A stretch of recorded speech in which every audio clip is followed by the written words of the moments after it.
मेरे औदी लोगी चैनल में आप सबका स्वागत है। अगर आप सभी लोगों ने मेरे चैनल को अभी तक सब्सक्राइब नहीं किया है तो जल्द से जल्द सब्सक्राइब करें, जिससे मेरे वीडियो सबसे पहले आप लोग देख सकें।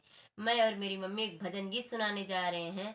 अगर आप सबको अच्छा लगे तो लाइक शेयर सब्सक्राइब करना ना भूले प्लीज दोस्तों। जंगल नहीं जायू मुअरी जाना का दुलारी, जंगल नहीं जायू मुअरी जाना का दुलारी। सुबह में बैठे उनके पापा समझावे, सब में बैठे उनके पापा कोखिया कैला जब बचायु जनक दुलारी, जंगल नहीं जायु मुअरी जनक दुलारी।